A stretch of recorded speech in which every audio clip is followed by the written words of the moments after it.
two, one, Two, one, go. go. All right. Synchronized enough. So now we're synchronized. So let's begin. Cool. That's my favorite part of the Nice. classical music concerts, actually. When they all tune their instruments at the same time to get the right, what is it, pitch or something at the beginning?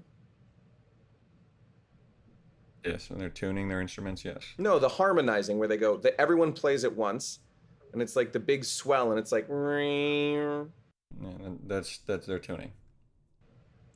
So the first time I was on a date, and I went to the Chicago Symphony Orchestra, and I saw that part of it. And, the person I was there with went to these things very often. And afterwards, she was like, what was your favorite part of the show? And I was like, I love that thing that they kept doing, that they did at the beginning and then after the intermission, where everyone played at once. And then they all harmonized. And she was like, oh my God, I can't take you anywhere.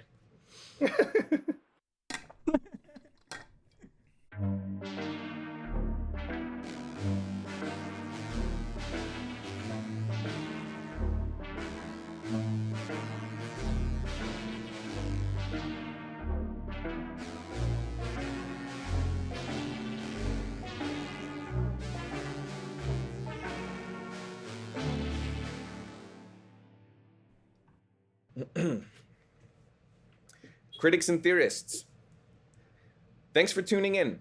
This is Critique of the Podcast Form, a critical theory podcast.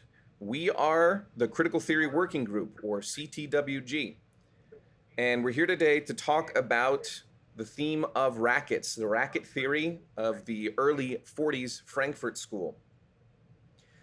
So this is, in a way, a companion piece to the stuff that we've already released for our racket theory dossier, which you can find at our website. My name is James Crane.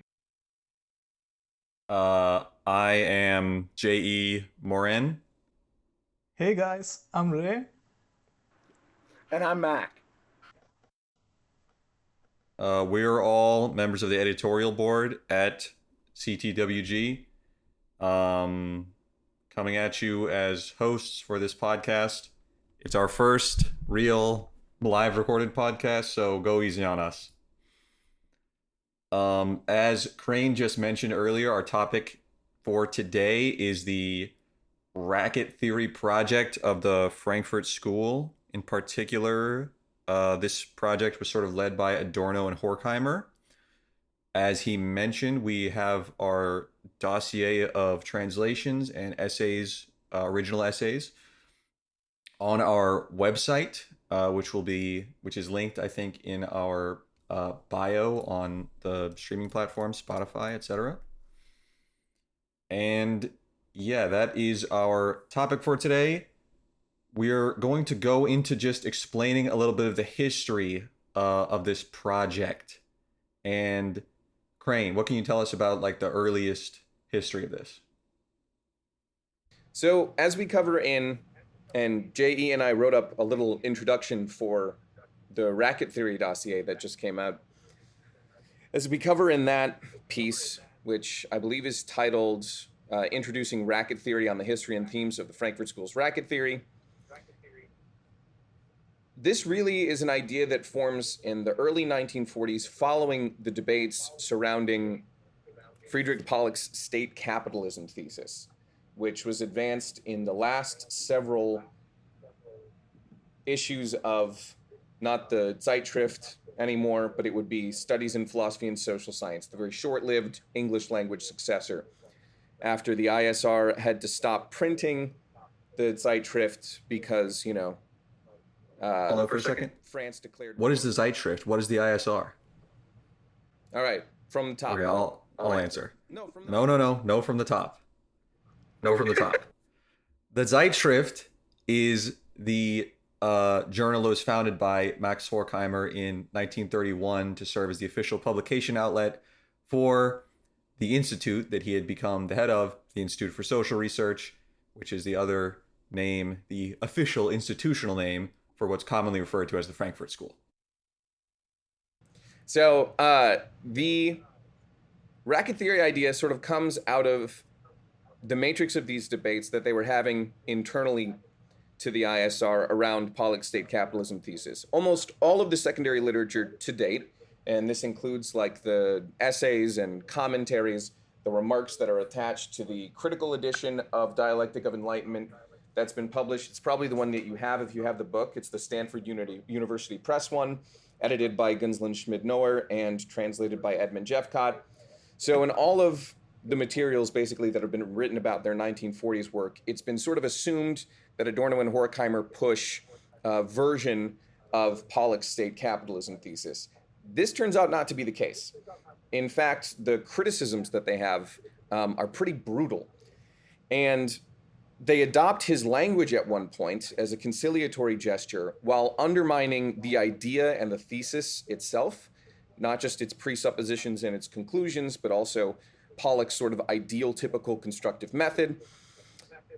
They undermine that to the extent that Franz Neumann, who is one of the heads of sort of what's often painted as the opposite camp to Adorno, Horkheimer, and Pollock in this intra-institute debate. Neumann actually says to Horkheimer in one of these letters, he says, I really like the preface that you've added to the state capitalism issue. You basically undermined Pollock's entire idea in a few pages. I'm not really sure why you're even committing to publish the essay anymore. Why would you retain the language at all since you've effectively destroyed the idea? So this is something that I think has not been paid sufficient attention to in the secondary literature, in part because, I think for a very good reason, well then what the fuck did they actually think about, like, the state? What did they think about the transformation of economic relationships and the transition from what they would call sometimes liberal to monopoly capitalism, free market competition to planning, economic planning by either the state or monopolistic economic units? That's where racket theory comes in. And racket theory is something that they seem to find in around 1941 when Horkheimer and Adorno start drafting the essay that would be published under Horkheimer's name, The End of Reason, in one of the last issues of SPSS, the Studies in Philosophy and Social Science. So that's sort of the history of this.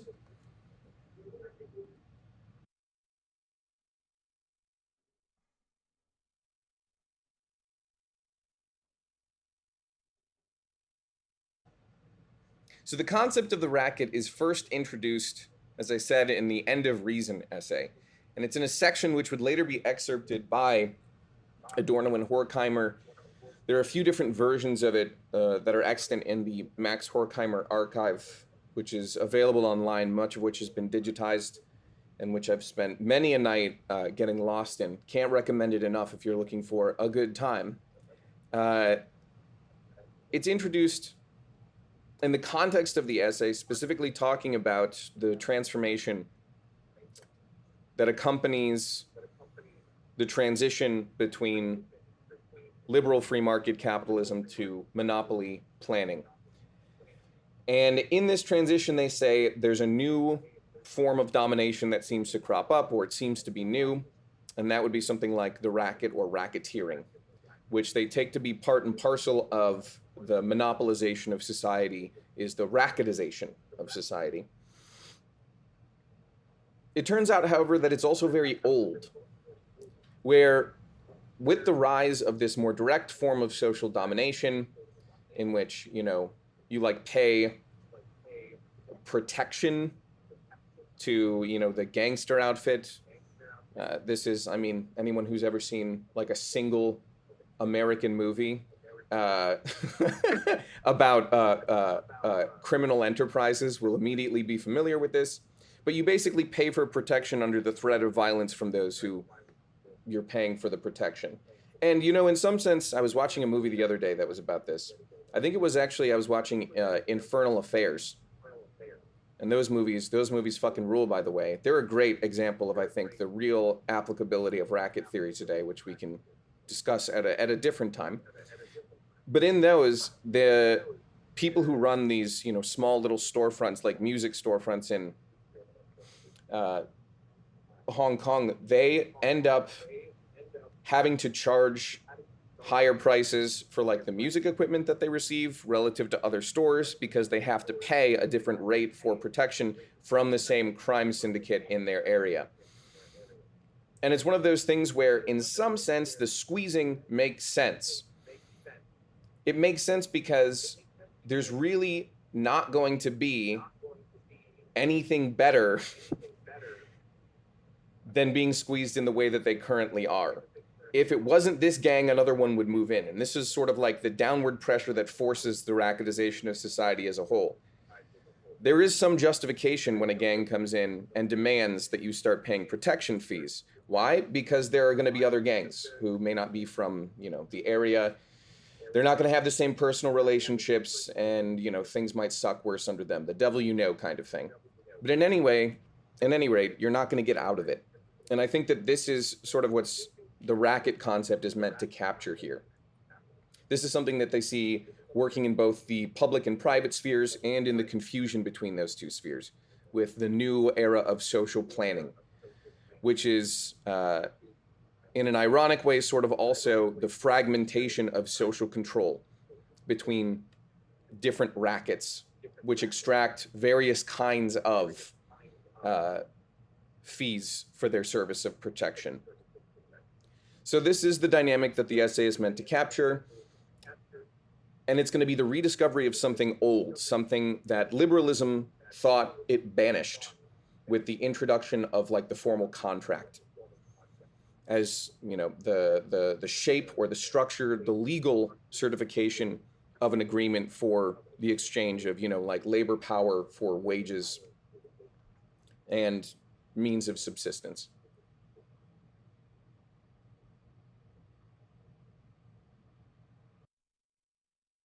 Thanks, Crane.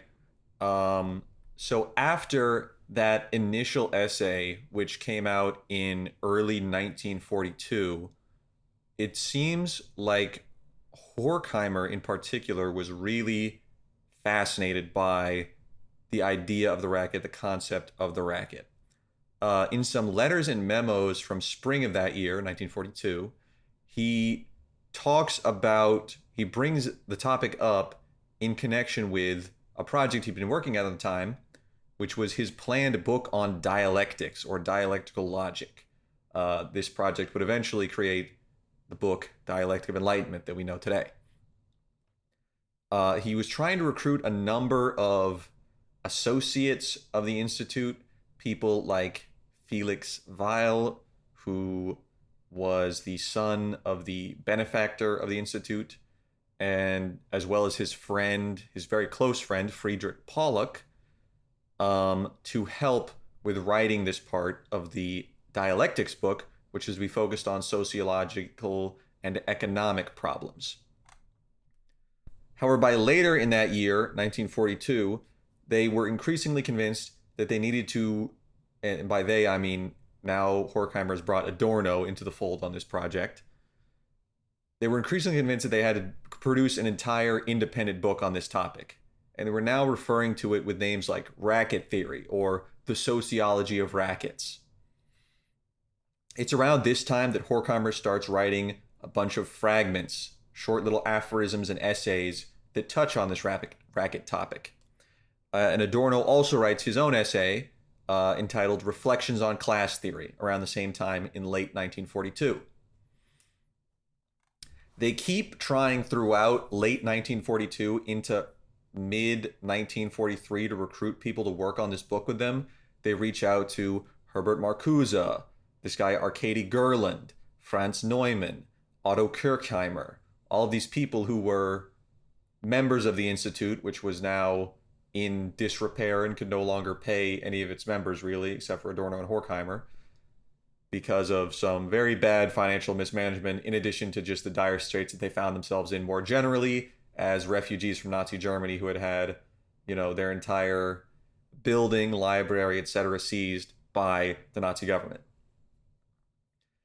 The problem was that all of these people had recently gotten jobs working for the US government, and for other employers. So they didn't really have the free time to work on a book that they probably wouldn't even get paid for these guys, Horkheimer and Adorno. So the whole plan to make this book kind of just falls through the cracks and doesn't end up getting realized.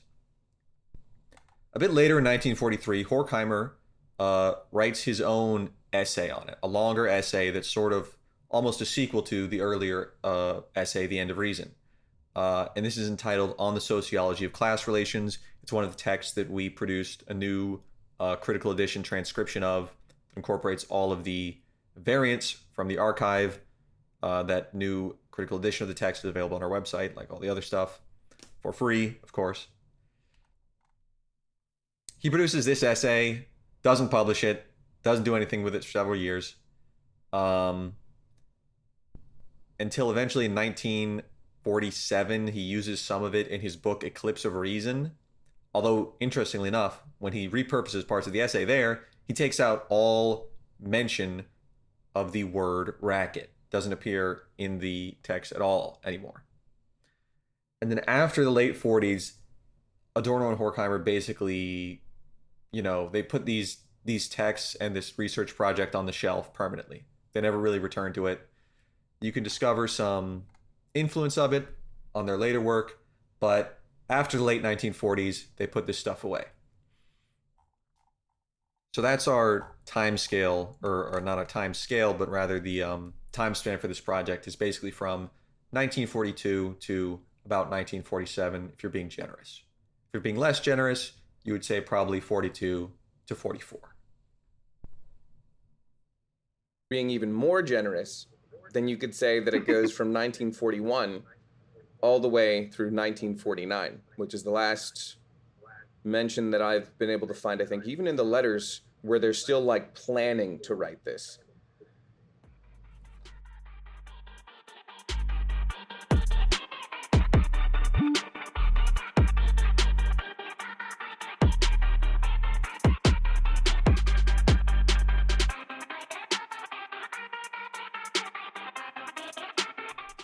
I think I can go.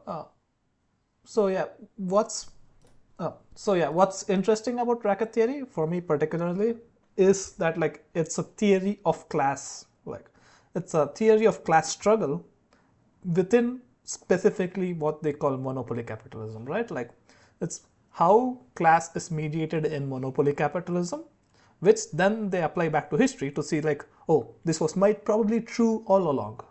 What we look at monopoly capitalism, how class is situated there, how groups are situated there in particular, as a production racket, as groups which are hierarchically formed, which maintain their position in their hierarchy, which also have hierarchies within those groups itself, within the members themselves.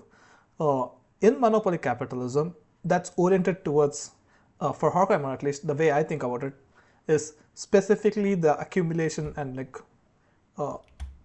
of surplus value which is already been produced. That's how Horkheimer frames it in this essay. And what are the dimensions of it? Like the way I want to think about this, and the way I think it's interesting to think about and also useful, is to think about how groups within like what could be broadly called as working class or ruling class, or also have so many internal divisions which they're fighting amongst themselves due to other objective conditions of capitalism. And that like this heterogeneous nature of capitalism and of how classes are constituted in capitalism is what I think Horkheimer and all of them, all of the members of the ISR, like the Frankfurt School, is thinking about, right? And also this is interesting because they're also talking about this with respect to, as I understand it, fascism. Like, how do we think about fascism? That somehow there's so much antagonism within the working class, and there's so much antagonism within the ruling classes itself, where like they end up hurting each other. Yeah, I think this is good. Yeah, you can finish up if you want, Ray. No, go ahead. Yeah, I think that they're kind of like two two phenomena that it feels to me like they're trying to capture with this, which is like one is like the form of intra-class competition within the ruling class, and the other is the integration of the workers movement into those same forms of organization, and kind of all of the Uh-huh. kind of like behavioral things that follow from that. But like one interesting thing, I've been reading Neumann's Behemoth, which is about Nazi Germany. And I think in there he kind of says that he makes an argument that the working class of Germany like isn't really integrated necessarily into the kind of Nazi apparatus. Like it's the like there is this attempt at integration, but he kind of thinks that it's more like resignation or like defeat, just a sense of like not knowing what to do now that their organizations have been destroyed by like the Nazi state apparatus that like really characterizes the working class. It's kind of like a yeah, like a passiveness maybe rather than an integration. Hmm. Yeah, I Uh, think that's an important distinction to register because when Horkheimer does talk about integration and Adorno as well, he is specifically or particularly talking about US unions, and in particular, he's talking about the AFL. So this is from the early 40s when they're writing, which is before the integration of the AFL and the CIO. So he talks about, I think in a couple of letters or notes or something, he specifically name drops Samuel Gompers, the longtime leader of the AFL, as an example of someone who's sort of turned uh, the labor movement into a big racket that operates in much the same way as the repressive arm of the state. He's very critical of the nationalism or sort of lack of internationalism in uh, labor movements like the AFL. Specifically in this fragment, it's called "History of the American Labor Force." That's how we've translated it. He says, I'll just read the whole thing because it's just 3 sentences. He says, the historical course of the proletariat led to a crossroads. It could become a class or a racket. Racket meant privileges within national borders. Class meant world revolution. The leaders have relieved the proletariat of this decision.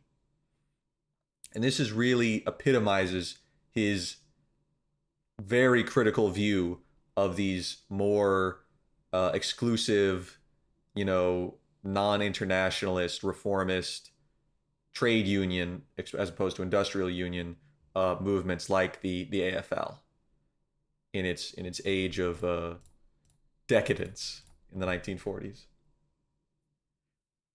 I mean, you could probably say something about the CIO as well, like in the 40s, in the way that it's being integrated, like with the AFL, like into this kind of more racketized thing. Although interestingly, there, yeah, it is the purging of the communists, like right. That's like a really big part of it.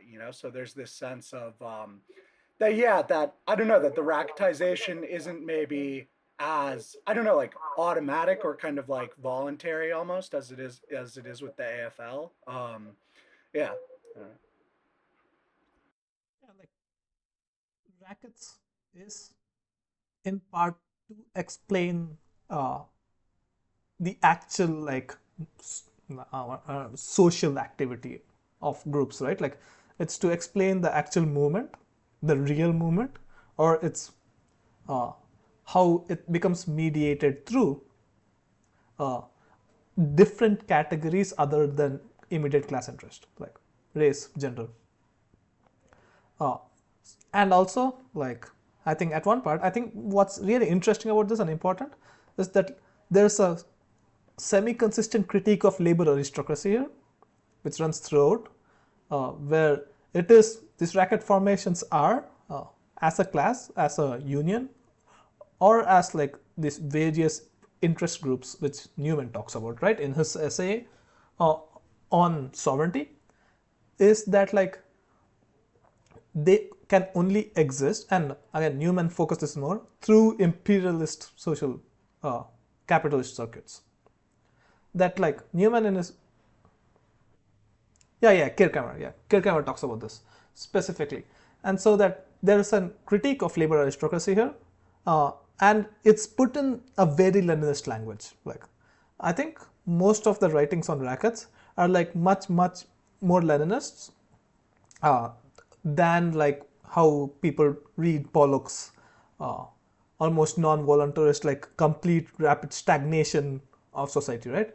Rather, like it's a critique of how the working class movements and sociological explanation of why these working class movements are stopped being revolutionary, and also the forms of domination which arises here, which gets complicated though as they start talking about it more, where Horkheimer tries to universalize this uh, throughout history, because when Horkheimer is talking about rackets, he is talking about this in terms of integration into a specific group which has interests to that group specifically.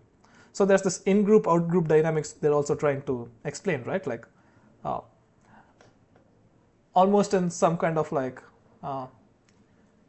competitive way, where like all these groups are fighting amongst themselves. This intra-class competition in the ruling class, but also in the working classes, insofar as they're not revolutionary. And I think that's the interesting part about this racket theory. And I'm also really intrigued by the way they try to sociologically, I don't know, incorporate this, like try to do a sociology of this, which they never end up doing. But like it gives a possibility of a sociology of the diverse heterogeneous group interests in society, which end up basically creating this kind of hierarchical dominated authoritarian society, right? Like that's it, where everybody needs to integrate into one specific group interest, into one specific sphere, insofar as they can survive or sustain themselves. Yeah. Yeah. And I think that's yeah. I think that's definitely like a really interesting part of it from the sociological angle. But something I want to pick up on that you mentioned there is the connection with Lenin and the problem of the non-revolutionary historical moment or the non-revolutionary character of these movements.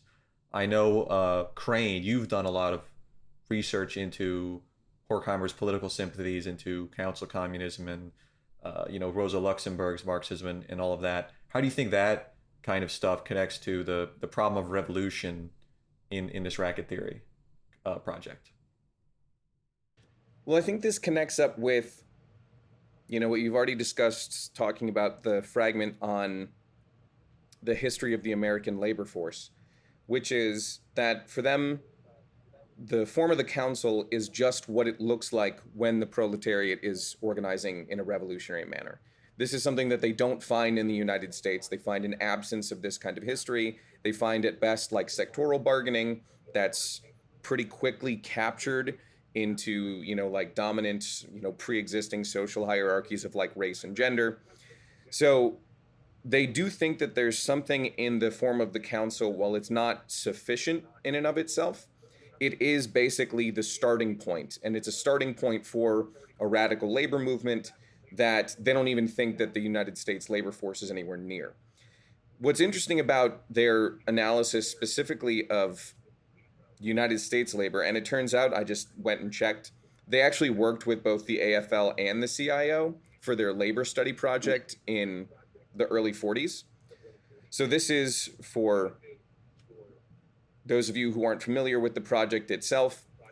The official term for it is anti-Semitism among American labor. It was conducted in 43 and 44 by the ISR. It was sort of their last in-house project where they weren't primarily relying on external collaborators. And it was supposed to be a sociological survey of anti-Semitic prejudices among blue-collar workers, sort of the blue-collar complement to what would become the authoritarian personality, which is the only one that was ever published.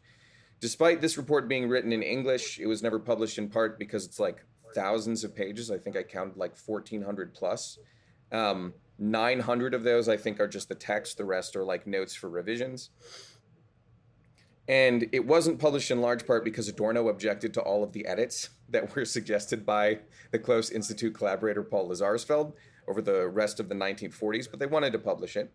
The point of all this is to say, though, that they find something in the concept of the Workers' Council as sort of a democratic self-organization of the working class as a form for that they hold as a negative standard against what they find to be the lack of radicalism in the American tradition and sort of the parody of a council or of this kind of self-organization in things like the labor aristocracy, or the way that union formation and like the structure of especially corporate unions, but that the structure of these unions is demobilizing for like the most radical sectors of the workforce and the way that they organize together.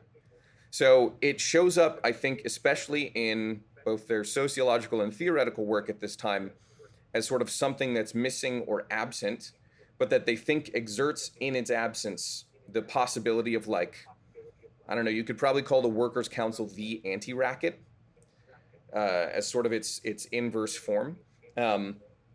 They think it's still present in some sense as a repressed potential for the self-organization of the working class and beyond the divisions of sectoral bargaining.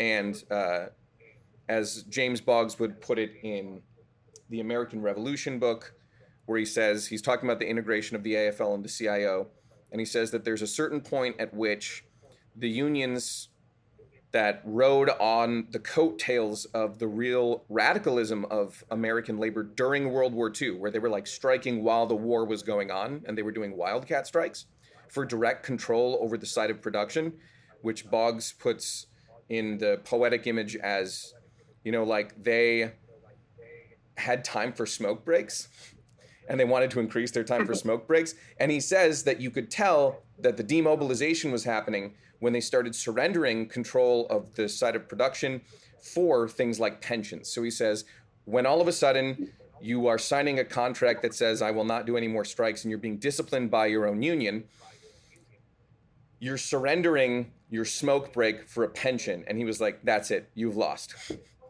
And I think that there's something very similar going on with the criticism that Adorno and Horkheimer are launching in a lot of their work at this time. I think it's interesting that they choose the council, or that they fall back on this idea from their, you know, experience, Horkheimer and Pollock especially, their experience in revolutionary Munich from 1918 to 1919. But it's their experience of the workers' councils that comes back, where they see it there as a real but suppressed possibility within labor itself. And so I think that's where it shows up in the 1940s especially, because they're not confronted with like an existing council communist movement. The reality it has is something like a constantly repressed possibility for the democratic self-organization of the revolutionary working class. That's really interesting, right? Because like at one level, the critique of rackets is like the working class movement has stopped. Like, it's a way through which internal competition makes it so that for bare survival, you cannot, it prohibits or like disintensifies organizing of the working class. But at the other level, it's also that only through this form of council form or like specific organizational fight that like you can go against rackets. So there's like these two poles which are always going on. At one level, yeah, rackets are the more immediate interest for people, but also you'll have to go beyond your immediate interest to be integrated into the labor aristocracy. And only through that organizational form can you do that now.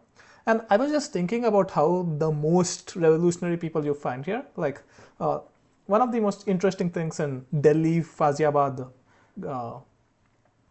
car manufacturer industry is there's these two groups of workers. One is the permanent employees, where like they do get a pension, and also they get better salaries, and all this contractual rotating labor, where they come and they go and they will come for a few months and they are like not hired again. what's really interesting here is like the contractual workers who are like not hired again, all unionized, and were fighting for quite a bit so that these companies, these car manufacturing companies, rehires them, right? But in that unionization effort, like a lot of them were jailed because at one level, one of the managers who were pro workers ended up dying due to some unfortunate circumstances in the strikes. So a lot of them were jailed. So now they have this communication system internally where like there is protests for releasing them from jail, there's protests for rehiring, and there's also protests for better working conditions for the contractual laborers. And so there's this like two groups, two interests, where permanent employees are not really with the contractual laborers, but they can't also be against them. These contractual laborers have this tripartite communication system between jail, contracted laborers who are working, and the unemployed ones. So they have created this really fun anti-racket network, largely oriented towards more freedom, right? So they're not asking for pensions, they're asking for less working hours, more wages, and hiring everyone. That you can't rely on this reserve army to keep laborers in and out and in and out and in and out. And they've been like one of the most forefront in like the Indian labor movement, right? At least in North India. And one of the things they keep emphasizing is like how much they get de-skilled in these jobs that they can't go to any other job. So they'll have to come back. So there's this power relationship between the employer and the worker, where the worker has no other option but to come back, but the employer with full control over who he can employ purposefully do not employ them. So there's the reserve army there. And so in that, they're probably the most radical ones you'll find in India, right? Like Comrade Sher Singh, who recently died, was organizing them quite a bit, and he has this really good newspaper. He used to write about this, and that's the only thing I can think of as an anti-racket group specifically oriented towards full inclusion of the working class there, like where it doesn't go out of that. But even there are like racket formations of the employed labor, the contractual labor who are working, and the people unemployed. So they're also maintaining this tension where one level there's like immediate interest to racketify and the long-term interest so that they can still remain organized to some extent. And that was one of the examples I keep thinking about while thinking about how to more, let's say, sophisticatedly or in a complex way understand racket societies. This is one of the things where the apparently utopian alternative that they're going to be pushing of the anti-racket form turns out to be very realistic in a different sense, right? Because this is in order to maintain this kind of like this more inclusive councilist organization, like the only way that you can survive as like a radical like workers organization like this is to spread democratization, right? Is to spread like the form of the council. So it creates the need for, you could call it, I don't know, like federation or something like that. Even if not quite unification, this is also, I take it to be like their interest in what the syndicalists were forced to do in the Spanish Civil War. So it's the fact that in order to survive as this kind of workers organization, it has to spread itself. Otherwise, it's going to fall to the racket formations that will reestablish themselves, like among contracted laborers, for example, even within their organization. Yep. And you keep seeing this, right? Like a few days ago, I was talking to a garment labor union worker, and she was complaining about how their union split because some people were like, oh, we are going to organize better than you. So their union ended up splitting, and those unions also ended up splitting. So now there are like 4 garment labor unions because they're internally competing amongst themselves to organize most of the sector. Again, because most of these unions are not radical and only exist insofar as they can get some gains from the capitalist itself. Uh, this is why the example of the car manufacturer is more interesting, because half of them are radical. They'll if you talk to some of them, they're like, they even question like the system of wage labor itself. But also they're also much worse off than the union workers here. So I think there's an element of immiseration even in racket theory, right? Like, how worse can you be that like it becomes impossible for you to even join a racket? Like, Yeah. It's interesting that you mentioned immiseration, because one of the things that keeps coming up in their research plans is they keep trying to ask different people to write some kind of essay or treatment for them on the topic of the theory of immiseration, which is famously attributed to Marx, although some people seem to think recently that Marx was a proponent of the theory of the iron law of wages, which is obviously not true. Marx's immiseration theory is more of a relative immiseration theory, which is more borne out empirically. But they kept trying to get someone to work with them on this, people who they knew who were economists, and they couldn't get anyone to write it, presumably because of the money and the employment situation. But it definitely seems like it was something that they were tapped into and just didn't, because they didn't have economic training, they didn't really know how to approach the problem themselves, maybe. This is where, so like on the immiseration stuff, they include this. So this is in the book program of August 42, where this was, and this was devised by both Adorno and Horkheimer. It was possibly written by Adorno, but, after extensive discussions with Horkheimer. But there's this part which says the part on the theory of immiseration should be used to show that with the decrease in immiseration, the integration of the workers into existing society, the class constitutes itself as the epitome of individual rackets, and accordingly cuts out everything which no longer belongs to the class in this sense. That last turn is, I think, really important, because what appears to be sort of like a decrease in immiseration with integration into the structure of like corporate labor is also accompanied by like stronger and much sharper divisions between the employed and the unemployed, or between, this is something that they are going to insist even as late as Eclipse on Reason, where they're going to go and they're going to talk about how this creates these divisions between sectors of labor. This creates a division between the unionized and the non-unionized. And then this also creates a relationship basically between the first world and the third world, where immiseration never really goes away. It's kind of, the integration is always bought by offsetting the immiseration of the working class onto different populations in sort of the constitution and the movement of the reserve army of labor as it's being circulated around. So I think this is one of the other important things here, which is for all of their apparent embrace of like a more total Pollock style reading of the total integration of all of society, this is not something they in fact think in their own fragments, and they push back against Pollock on this in the 42 seminars on need, where they say that this is the element where crisis theory is still relevant, is in the constitution of the surplus populations, the reserve army of labor. like what's interesting then, furthermore, is like how this reserve army of labor then gets more mobilized within these reactionary groups, right?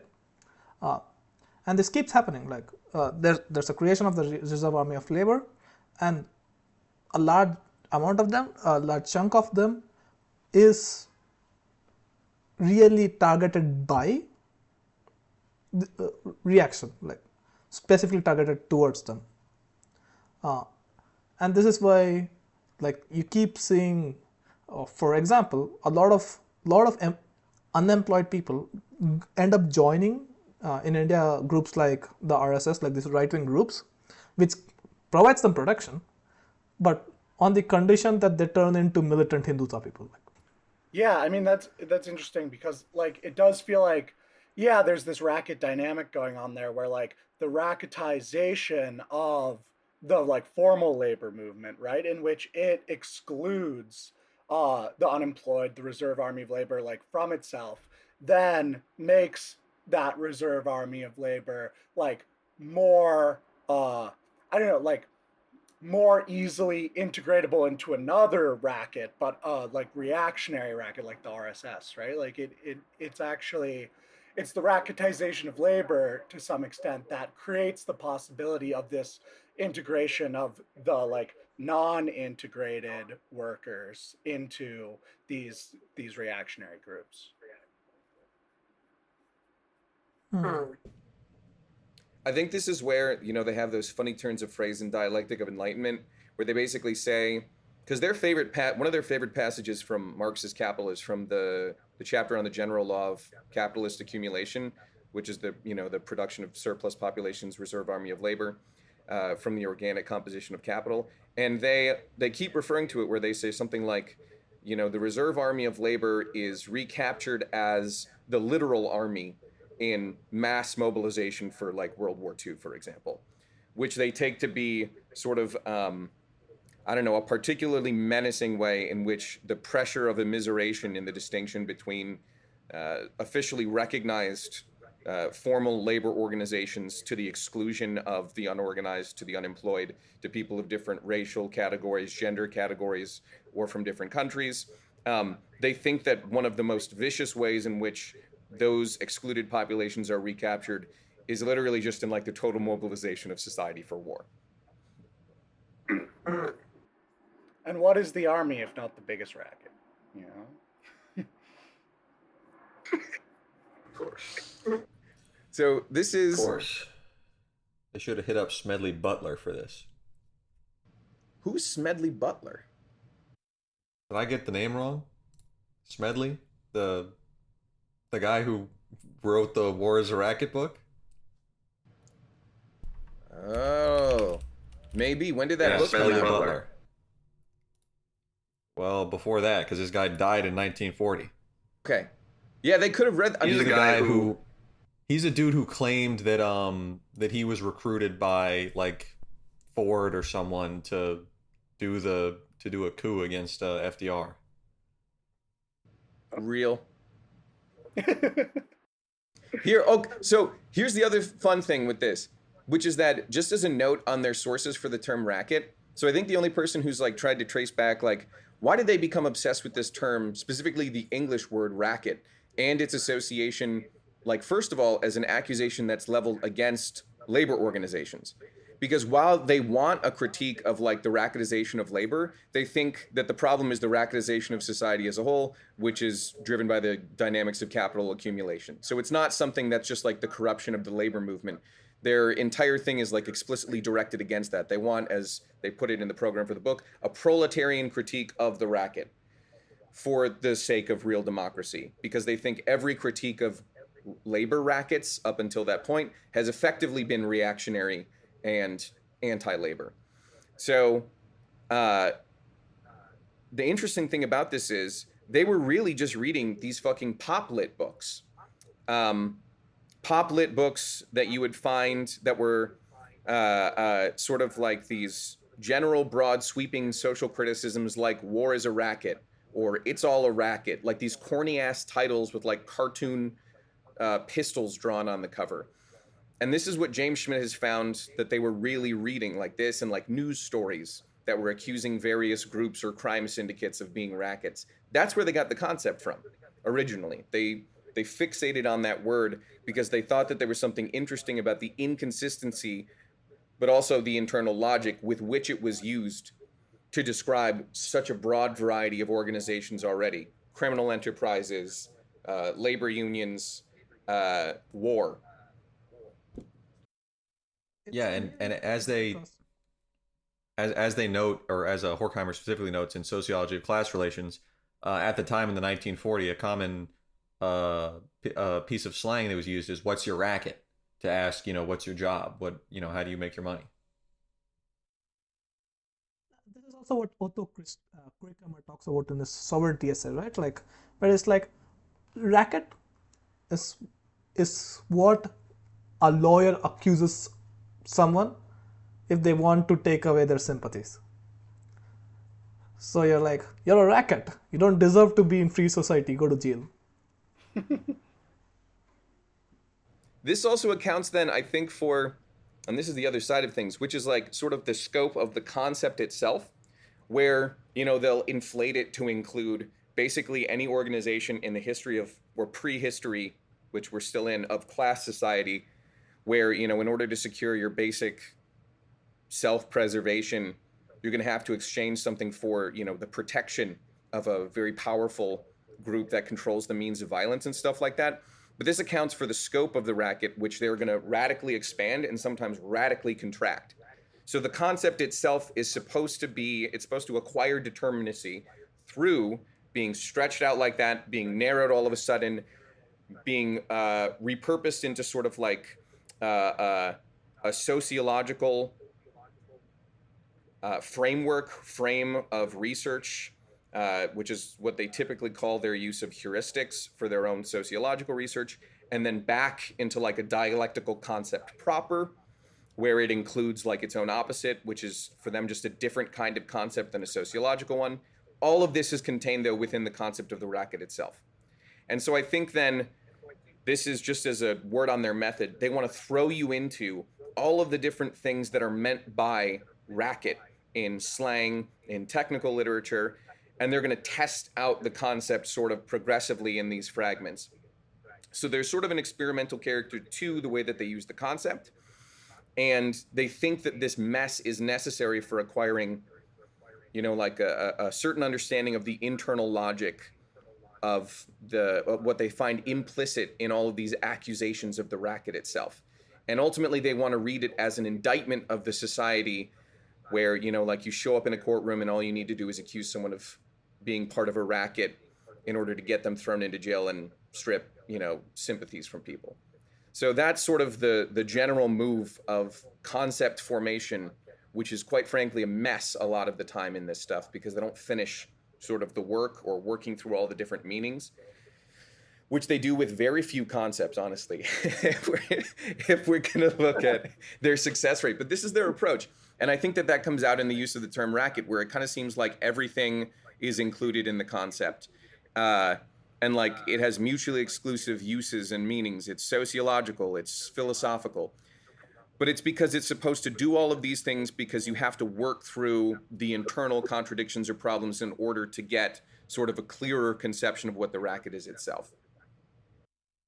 Now, here's my issue with that and the way they theorize is because they want to give a history of the rackets, to develop a theory of rackets and racket society.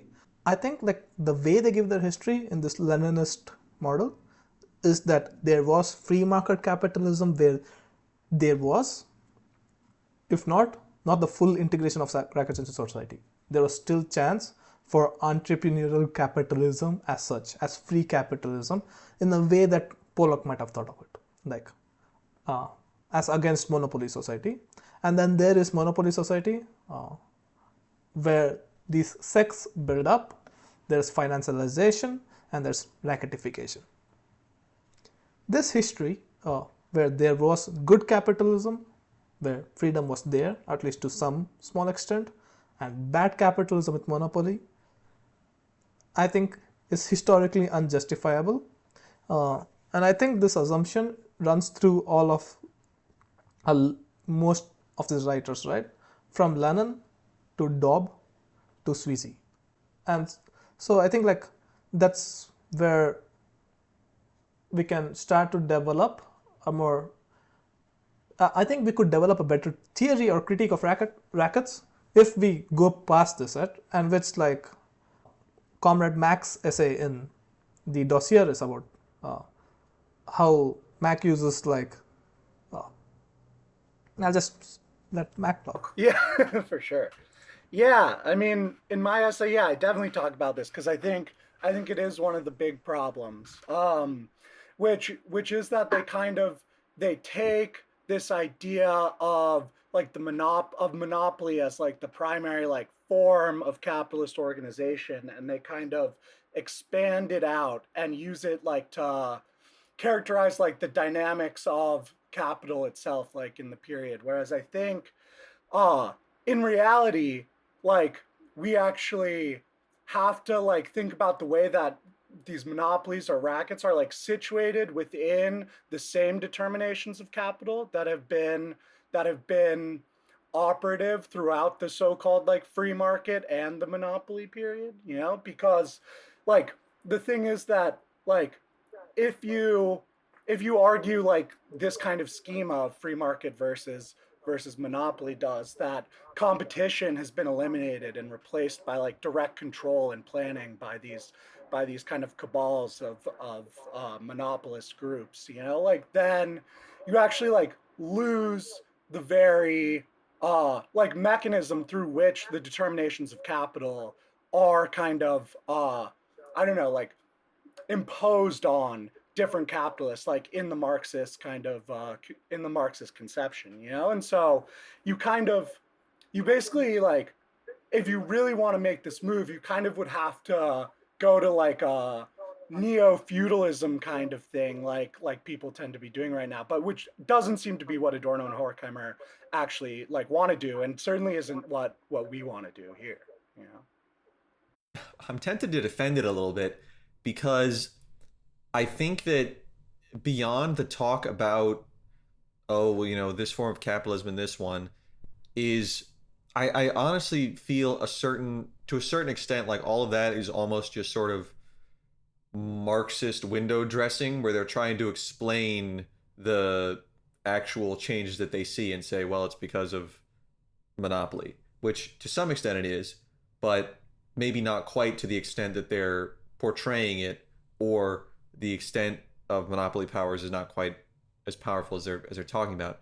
So one contrast they like to make a lot, or contrast is maybe not the right word, but they like to compare sort of the ideals, if not the reality, of so-called liberal capitalism of the 19th century with their present, which was the 1940s, and show how capitalism is given up on its promises or whatever. This is related to the whole method of immanent critique, where this is supposed to be a way where you can. This is one of the ways they try to pitch it at one point. Is that immanent critique is supposed to be a way where you can criticize stuff without making the critique, transcendental in the sense of just imposing values on it from outside. You can say, look, it's failed to live up to its own promises, its own ideal of itself. Therefore, it sucks, it's bad, whatever. And this is one of the strategies they use to make the immanent critique of capitalism right, is to say, well, it's decayed into this monopoly, fascism, dictatorship, economic domination, blah, blah, blah, against the idealistic promises of liberalism, of, universal, of liberty, equality, and fraternity, the French Revolution's promises, or the promises of the American Revolution of, life, liberty, and the pursuit of happiness, whichever one you want to go with. It's failed to live up to both of these things, or all of these ideals, and that's one of the ways that they organize their critique. And I don't think we should just paper over that because of the intenability, or the intenability of some of these specific arguments about monopolization and monopoly capital being the main cause of these shifts. Yeah, I do think. Can I tag in on this point real quick? Hit it. All right. This is what's so funny about when other people seem to be pushing like a version of the transition from liberalism and free market economies, the laissez-faire stuff, to monopolism.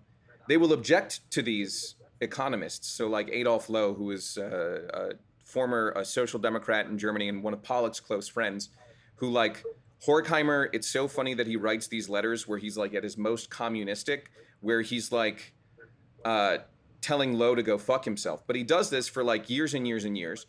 And the problem that he has with Lowe's picture in an economic piece that he writes in the early 40s is that Lowe embraces too strong of a distinction between liberalism and monopolism, and so ignores what Horkheimer takes to be the import of the Marxian critique of political economy, and it's supposed to, this is the quote, deprive liberalism of the weapon to think of itself as the natural economic system and to show up the identity of the meta-economic structure of both the present day collective or monopoly and the old free market system.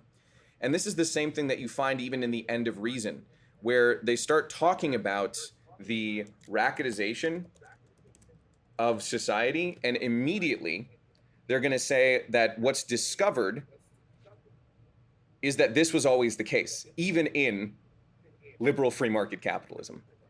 So, like, from the beginning, it's both of these things where they want to grab a hold of the transition because something has shifted in the early 20th century, in sort of like the historical experience of capitalism and of the formation of culture under capitalism.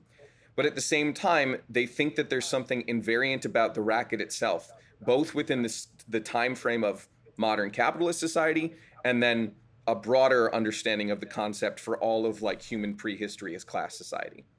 So that's just what I wanted to mark here, which is like, yes, Ray, which is they keep introducing the problem of the racket by assuming a distinction between liberalism as free market, laissez-faire capitalism, and then monopolism, collectivism, and all of the different forms that takes. State planning, state capitalism, whatever other term they're going to use for it. And then they also undermine this in the second gesture. And we can take this to be sort of a theoretical strength or a theoretical weakness, but it's also so fucking funny that as soon as someone else starts to make a point that sounds like theirs with the we've lost the real possibility of entrepreneurial creativity and self-determination from liberal free market capitalism, they will accuse that person of not understanding Marx. So it's pretty funny then in that sense, whether we want to say, again, this is a theoretical strength or weakness, that they don't want to let you have either. I think I tried to show a little bit of that in my essay in the dossier, where like the promises of liberalism against what actually happened and how they try to have an imminent critique of that. I just think my issue is like, if you turn on a little bit of the social science here, like, or just the history here, is that this liberal capitalism which only existed in the first world. So then you're working on the assumption of a capitalism on the first world, which was reliant on this informal racket forms in the third world, which was through which capital accumulation even worked. So I think like even if you want to make this point, it becomes a very localized point to where you'll have to talk about it in terms of promises which existed in a very specific place and try to critique that, right? But also they do, and like again, but also they do recognize this. It's why Horkheimer keeps saying stuff like, yeah, the liberal promise which was always not there, which probably was not even there, but like my contention is like, sure, then why do you even add this? Like, I think you can talk about racket theory and its history without this specific jump between liberal futures and like its racket end, right? So that's how I was thinking about this, because even this like this contract from and how domination is erased there, which again comes back to rackets. I'm like, why start from the assumption of something which is not true? Because they're talking to people like Adolf Loth. Yeah, this is to J.E.'s point about specifically the imminent critique approach that they use, which is like why they always start off with this construction is because it seems to be the one that everyone else has at the time, like the people who they're talking to. And so it's at the same time that there's been this kind of new historical work that they think also shows that it was never really the case. And this is where they're going to have like this strangely third worldish sounding shit in their stuff in the 40s, where where they're going to say something like there's a long uninterrupted prehistory of fascism in the barbarism of colonial exploitation. Like they'll be writing that in like 1944 to 46. And so it's one of those things where like they're aware of it, but they keep starting with this point, it seems, because these are the people they have to talk to all the time. So Yeah, yeah. Yeah, yeah. in that sense, and again, maybe we don't have to retain this same gesture, but on the promises thing, and this will be the last thing, and then I'll shut up, and then I have a question for Mac, actually. Although I know J.E. wants to tag in, which is on the notion of bourgeois ideals and promises. This is one of those things where it's like, who did they think that these were promised to? And they think that the problem that animates bourgeois ideals from the beginning, like in the French Revolution, is that promises were made that were too big, that the bourgeoisie had to immediately try to qualify because they were extending too much to people who they did not actually want to, have liberty, equality, and fraternity. And so they think these values were contested because the way that they were formulated, which was for, like, they think Robespierre was basically like a lawyer who represented a very small subsection of like the bourgeoisie at the time. But they think that he made claims that were way, way, way too big and broad, got people way too excited about them, and then he had to be like the repressive agent for the revolution that he helped stimulate, kind of thing. So bourgeois values for them are not even necessarily bourgeois. There's something bigger about them and contested from the beginning, which would be like by the enragés in the French Revolution. Yeah. With Robespierre in particular, he's definitely an interesting case on this because he's repressing the enragés and the sans-culottes at home, but he's one of the, it must be admitted, when we're doing the historical balance sheet on Robespierre, that he is one of the Jacobins who unflinchingly supports the abolition of slavery in Haiti. And that's a prime example of what you're talking about, where you have these bourgeois values which are reach the colonial world and causes a humongous conflagration where even Napoleon keeps sending armies over to Haiti and they just keep losing over and over again, and then eventually they just have to give up and admit, you guys won, we lost, whatever. Because Toussaint being like liberty. Yeah, Toussaint Louverture and Dessalines, just beating their ass for years, and eventually they have to admit defeat.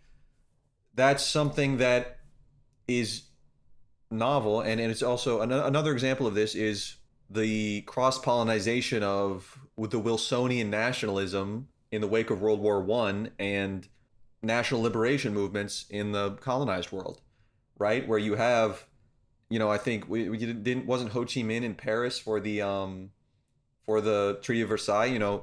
A lot of people who were super important to future national liberation movements were at ground zero for when this division of Europe into all these national states became the norm, and they could see the hypocrisy in action, where they refused to hear any colonial delegates, any people from these actual colonized countries talking about, hey, well, what about us? Refused to hear it. They saw the hypocrisy in action. Of course, Ho Chi Minh, when he would try to sort of get on the good side of Europeans, he would always talk about, hey, look at George Washington, look at the American Revolution, you guys have done this stuff too.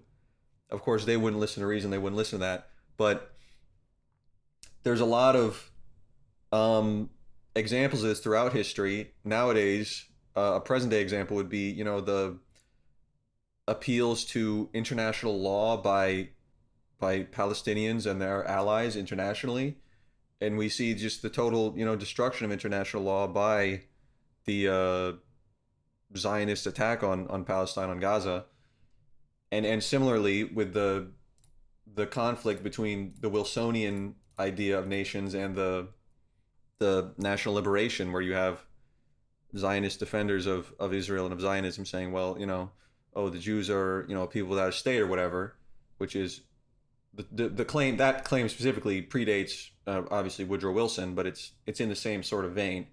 And you have Palestinians, of course. Well, we're actually people here on the ground, living here for time immemorial, whatever, for hundreds and hundreds of years, and it's called Philistine, and then whatever, under the Ottomans and whatever, reaching into a conflict about the imperialist colonialist world order can't tolerate this.